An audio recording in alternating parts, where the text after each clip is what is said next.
Hello everyone, আজকে power factor ইমপ্রুভমেন্টের class নেব আমি। এটা ট্রান্সমিশন অ্যান্ড ডিস্ট্রিবিউশনের ক্লাস।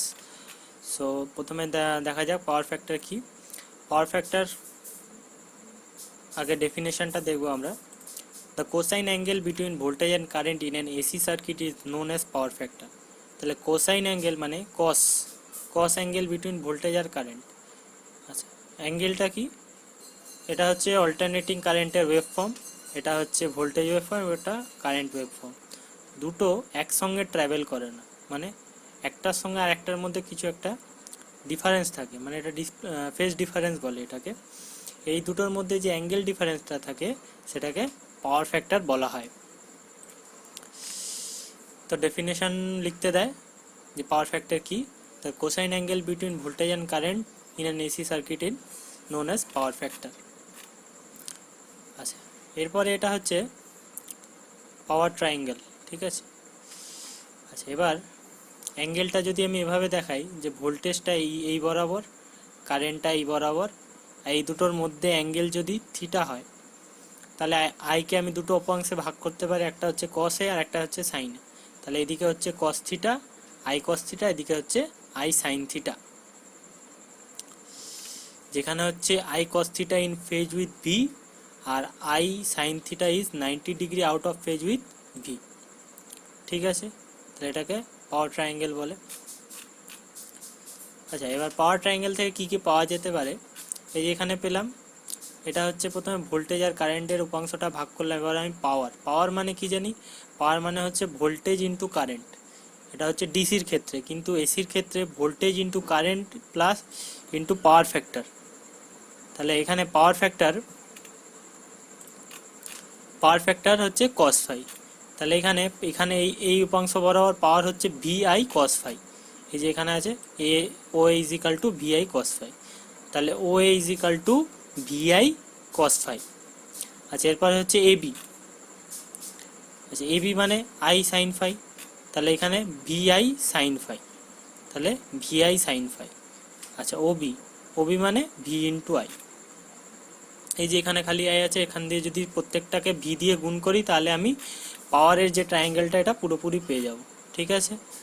তাহলে ওপরে এটা হচ্ছে ভিআই কস ফাই, এটা হচ্ছে ভিআই সাইন ফাই, এটা হচ্ছে ভিআই।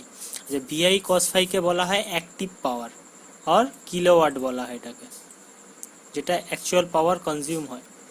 আচ্ছা, এবিকে বলা হয় ভিআই সাইন ফাই, রিঅ্যাক্টিভ পাওয়ার, বা কেভিএআর বলা হয় বা ভিএআর বলা হয়, ঠিক আছে। আচ্ছা, এবার হচ্ছে ওবিটাকে বলা হয় অ্যাপারেন্ট পাওয়ার, ভিআই, ঠিক আছে।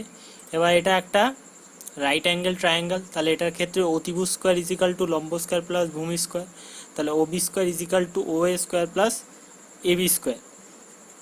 আচ্ছা, ওবিটা কি? অ্যাপারেন্ট পাওয়ার, আগেই বললাম। ও এটা হচ্ছে অ্যাক্টিভ পাওয়ার, এবিটা হচ্ছে রিঅ্যাক্টিভ পাওয়ার। তাহলে KVA square is equal to kilowatt square plus KVAR square. এবার এখান থেকে আর একটা হচ্ছে আপনাদের পাওয়ার ফ্যাক্টরের ডেফিনেশন পাওয়া যেতে পারে, যে কস থিটা মানে বা কস ফাই মানে ভূমি বাই অতিভুজ। তাহলে এখানে ভূমি হচ্ছে ও এ আর অতিভুজ হচ্ছে ও বি। তাহলে cos phi is equal to O A by O B. তাহলে পাওয়ার ফ্যাক্টরকে আরেকভাবে বলা যায় active power by apparent power, এটাকেও পাওয়ার ফ্যাক্টর বলা হয়। আচ্ছা, আর একটা জিনিস এখান থেকে কি পেতে পারি, KVAR is equal to KVA sine phi, ঠিক আছে। এখান থেকে KVAR is equal to KV sine phi. KVA কোনটা? এইটা, আর এটা হচ্ছে সাইন। তাহলে এটাকে যদি দুটো উপাংশে ভাগ করে, একটা কস আর একটা হচ্ছে সাইন, তাহলে এটা যদি কেভিএ হয়, তাহলে এটা যদি কেভিএ আর হয়, তাহলে কেভিএ ইন্টু সাইন ফাই করলে এই উপাংশটা পাবো, সেটাই এখানে দেখানো হয়েছে। আচ্ছা, এরপরে একটা ছোট্ট এক্সাম্পল দেওয়া আছে, যে in an AC circuit, suppose a circuit drawn a current of 10 ampere, voltage 200 volt and power factor is 0.8 lagging, ঠিক আছে।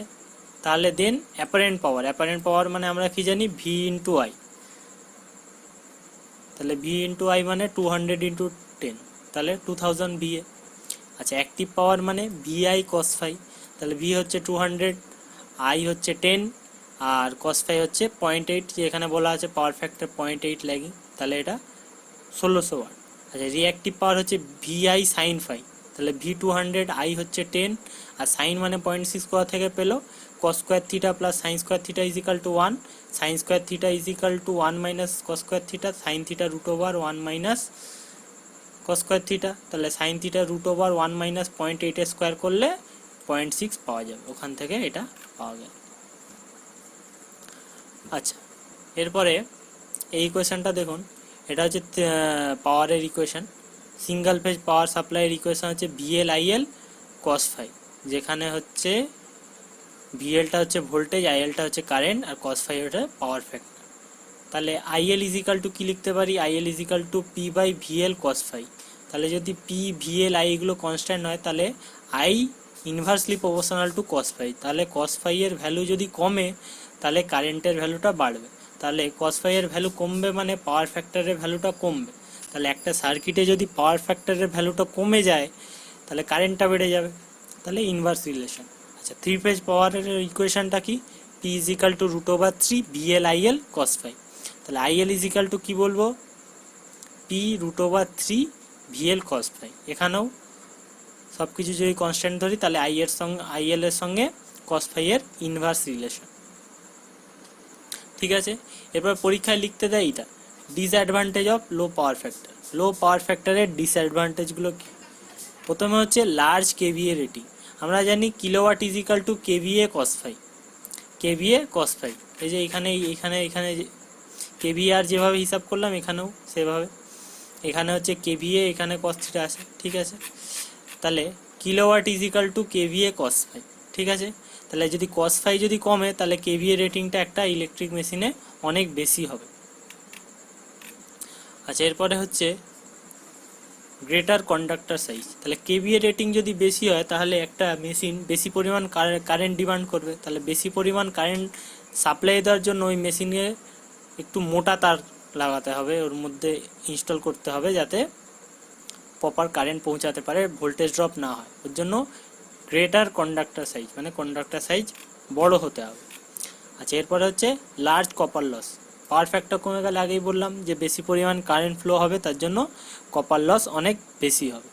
আচ্ছা, এরপরে হচ্ছে পুয়ার ভোল্টেজ রেগুলেশন। বেশি পরিমাণে কারেন্ট গেলে আই স্কোয়ার আর লস হবে, ওর জন্য ভোল্টেজ রেগুলেশন পুয়ার হবে।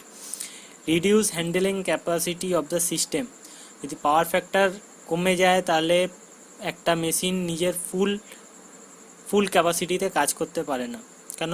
কারেন্টের সঙ্গে কারেন্টের রিঅ্যাক্টিভ কম্পোনেন্ট আর অ্যাক্টিভ কম্পোনেন্ট দুটোই যাবে, সেটা মিলে একটা টোটাল কারেন্ট হয়। মানে কারেন্টটা ত্রিভুজের এই বরাবর আছে, তাহলে এই বেস আর এই লম্ব এই দুটো মিলে একটা কারেন্ট তৈরি হচ্ছে। তাহলে যদি পাওয়ার ফ্যাক্টরটা কম হয়, তাহলে এই নিচের অংশটা বেশি হবে, ওর জন্য ওটাকে বলছে রিঅ্যাক্টিভ কম্পোনেন্ট। রিঅ্যাক্টিভ কম্পোনেন্ট বেশি হয়ে গেলে একটা মেশিন ফুল ইউটিলাইজেশনে কাজ করতে পারে না। আচ্ছা, এরপরে হচ্ছে cause of low power factor. Low power factor হওয়ার কারণ কি কি আছে, যে most of the AC motors আর induction motor 3 phase single phase. তাহলে আমাদের ইন্ডাস্ট্রিতে ম্যাক্সিমাম যে মোটরগুলো আছে সেগুলো সিঙ্গেল ফেজ বা 3 phase induction motor. Induction motor হলেই ইন্ডাকটিভ লোড হলেই লো পাওয়ার ফ্যাক্টর হবে। তারপরে arc lamp, electric discharge lamp, industrial heating furnace operate at low power factor. তাহলে arc lamp, electric discharge lamp, industrial heating furnace এগুলো ইন্ডাস্ট্রিতে খুব বেশি use হয়, ওর জন্য লো পাওয়ার ফ্যাক্টর হয়। আচ্ছা, এরপরে কি বলছে, the load on power system is varying, being high during morning and evening, at the low other time during the period voltage is increasing, which increase the magnetizing current. This result in decreasing power factor. এই পয়েন্টটা লেখার দরকার নেই, এই দুটো point হচ্ছে main. আচ্ছা, next হচ্ছে power factor improvement. Power factor আমরা কিভাবে ইমপ্রুভ করতে পারি, যদি লোডের অ্যাক্রসে প্যারালালে আমি যদি একটা ক্যাপাসিটার ইনস্টল করে দিই, তাহলে আমরা পাওয়ার ফ্যাক্টরটাকে ইমপ্রুভ করতে পারি। এই যে ভোল্টেজ রয়েছে, এই যে হচ্ছে এটা ল্যাগিং কারেন্ট রয়েছে। ঠিক আছে, আচ্ছা, এটা হচ্ছে আপনার ক্যাপাসিটার ইনস্টল করার ফলে ক্যাপাসিটার একটা leading current, voltage capacitor always leading current draw করে। তাহলে এখান থেকে কারেন্টটা যাবে, এখানে লিডিং কারেন্ট, আর এটা হচ্ছে লোড কারেন্ট। তাহলে এই দুটোর সামেশান মিলে এই কারেন্টটা তৈরি হবে। তাহলে ভোল্টেজ এটার আগে কারেন্ট, এটা হচ্ছে লিডিং কারেন্ট, এই দুটো সামেশান মিলে আই ড্যাশ তৈরি হলো, তাহলে পাওয়ার ফ্যাক্টরটা ইমপ্রুভ হয়ে যাবে। আচ্ছা, পাওয়ার ফ্যাক্টর আর কীভাবে ইমপ্রুভ হতে পারে? স্ট্যাটিক ক্যাপাসিটার, এই যে আগেই দেখালাম ক্যাপাসিটার ইনস্টল করে 3 পেজের ক্ষেত্রে ডেল্টাতে আমরা কানেক্ট করতে পারি ক্যাপাসিটারগুলো, স্টারে কানেক্ট করতে পারি। তারপর হচ্ছে সিঙ্ক্রোনাস কন্ডেন্সার, যখন সিঙ্ক্রোনাস মোটরকে ওভার এক্সাইটেড স্টেটে চালানো হয় তখন ওটা লিডিং মানে as a power factor compensation হিসাবে কাজ করে, রিঅ্যাক্টিভ পাওয়ার ডেলিভার করে। তারপর হচ্ছে ফেজ অ্যাডভান্সার। ফেজ অ্যাডভান্সার হচ্ছে একটা ইলেকট্রনিক্স ডিভাইস যেটা দিয়ে পাওয়ার ফ্যাক্টর ইমপ্রুভ করা হয়। এই যে এটা হলো স্ট্যাটিক ক্যাপাসিটার। আচ্ছা, এইগুলো হচ্ছে সিঙ্ক্রোনাস কন্ডেন্সার বা ওভার এক্সাইটেড সিঙ্ক্রোনাস মোটরও বলা যেতে পারে। এগুলোর প্রত্যেকটা অ্যাডভান্টেজ আর ডিসঅ্যাডভান্টেজ আছে। যেরকম স্ট্যাটিক ক্যাপাসিটারের অ্যাডভান্টেজ আছে যে লস কম হয়, খুব কম মেনটেনেন্স লাগে, ঠিক আছে, ইজিলি ইনস্টল, খুব ইজিভাবে ইনস্টল করা যায়। তারপরে হচ্ছে অর্ডিনারি অ্যাটমসফিয়ার কন্ডিশনে কাজ করা যায়। ডিসঅ্যাডভান্টেজ কি, যে খুবই কম লাইফ, 8 থেকে 10 বছরের লাইফ, ঠিক আছে, ইজিলি ড্যামেজ হতে পারে, যদি ভোল্টেজ বেশি হয়ে যায় তাহলে এগুলো ড্যামেজ হয়ে যেতে পারে। আচ্ছা, তারপরে হচ্ছে ডিসঅ্যাডভান্টেজ হচ্ছে যে একবার ড্যামেজ হয়ে গেলে এগুলোকে আর রিপেয়ার করা যায় না, এগুলোকে রিপ্লেস করতে হয়। এরপর হচ্ছে সিঙ্ক্রোনাস কন্ডেন্সারের অ্যাডভান্টেজ আর ডিসঅ্যাডভান্টেজ কি। আচ্ছা, যে এর ভেতরে যে ফিল্ডটা থাকে, সিঙ্ক্রোনাস মোটর মেশিনে পড়েছেন, সিঙ্ক্রোনাস মোটরে যদি ফিল্ডটা আমি ভ্যারি করি তাহলে ও রিঅ্যাক্টিভ পাওয়ার ডেলিভার করবে। তাহলে ওর এক্সাইটেশনটা কন্ট্রোল করে আমি কতটা পাওয়ার ফ্যাক্টর পেতে চাই আমি অত পাওয়ার ফ্যাক্টর পেতে পারি। যে ভ্যালু পাওয়ার ফ্যাক্টর পেতে চাই সে ভ্যালু 0 আপনার 1-এর যত কাছাকাছি পেতে চাই পাওয়ার ফ্যাক্টর তত পেতে পারবো, মানে আমার হাতে কন্ট্রোল রয়েছে। আচ্ছা, তারপরে হচ্ছে motor wiring high thermal stability to short circuit current. তাহলে বেশি পরিমাণ কারেন্ট ড্র করলে পুড়ে যাওয়ার চান্সেস নেই, থার্মাল যেহেতু এর ভেতরে কয়েল আছে, এই জন্য স্ট্যাটিক ক্যাপাসিটারের তুলনায় ভালো। Faults can be easily remove, তাহলে মোটরের ভেতরে প্রোটেকশান থাকবে, যদি ফল্ট হয় তাহলে রিমুভ করা যেতে পারে। ডিসঅ্যাডভান্টেজ হচ্ছে মোটর, অবভিয়াসলি মোটর হলে ওর ভেতরে লস থাকবে, মেনটেনেন্স করতে হবে, নয়েজ প্রডিউস করবে। আর আচ্ছা, তারপরে এইটা খুব ইম্পর্টেন্ট পয়েন্ট যে synchronous motor self starting torque থাকে না, ওর জন্য অক্সিলারি ইকুইপমেন্টও লাগবে, তাহলে কস্টলি। আচ্ছা, ফেজ অ্যাডভান্সার জিনিসটা কি? ফেজ অ্যাডভান্সার এখানে ডিটেলসে লেখা আছে, আমি একটুখানি বলে দিচ্ছি। ফেজ অ্যাডভান্সার হচ্ছে একটা ইলেকট্রনিক ডিভাইস যেখানে একটা মানে এখানে যেভাবে ইনস্টল করা আছে 3 পেজ পাওয়ার এভাবে ইনস্টল করা হয় এবং ওটা রিঅ্যাক্টিভ পাওয়ার ডেলিভার করতে পারে। এখানে লেখা আছে, আর প্রিন্সিপালটা একটু দেখে নেবেন।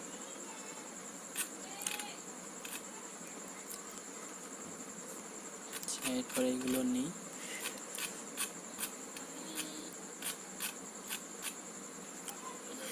আচ্ছা, এখানে কিছু ছোট ছোট প্রবলেম আছে, প্রবলেমগুলো দেখে নেবেন। কোনো প্রবলেম না বুঝতে পারলে আমাকে বলবেন, আমি করে দেবো, ঠিক আছে।